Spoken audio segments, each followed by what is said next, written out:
What is going on, guys? And in this video, what I want to talk about before we move on to the next video, to the next exercise, the next challenge that we are about to do, I want us to talk about how to use Bool data types. So how to use Boolean data types.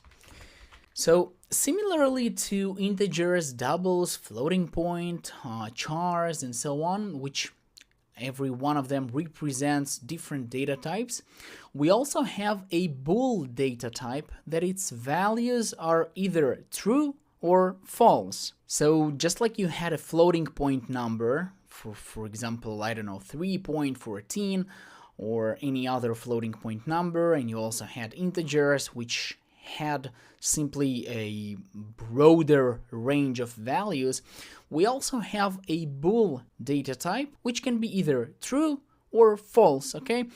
It is very useful and very efficient instead of using, like, let's say, a double variable to hold either 1 or 0, and it consumes a lot more memory. We can use a Bool for situations where we know that the status, the value inside the variable should be either true or false, just two options, okay?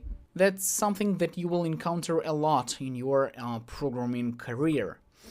And there are a couple of ways to do so, while in other programming languages it is already built in, but there are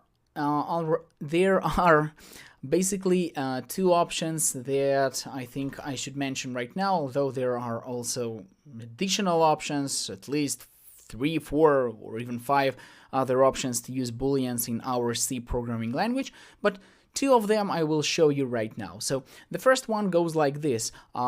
You should include additional, let's say, additional library, and it's called include. What should we include?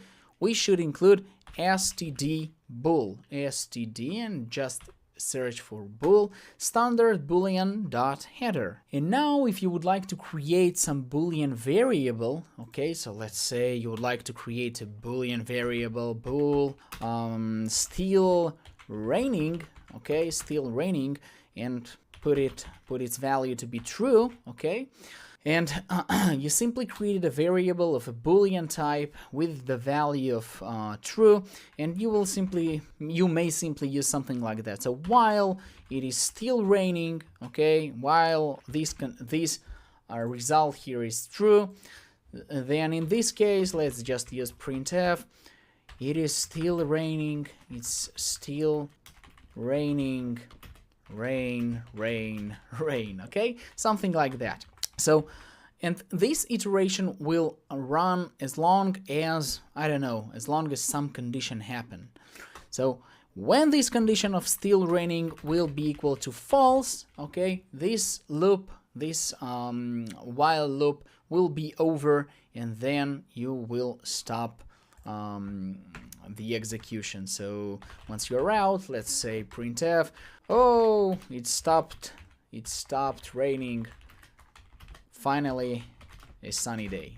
Okay, so very simple. That's option number 1, to use the booleans, to simply include the std bool standard bool dot header. And the other option would be to use an enum. Okay, I don't remember if we talked about it at this point, but I think I can simply write it down to you that you will be able to know another way of using booleans. So it goes like this: type def, that we definitely spoke of, enum, and then we write two options, so false and true. These are two options for our bool. Okay, so that's how you do it. That's how you can use another option of using booleans.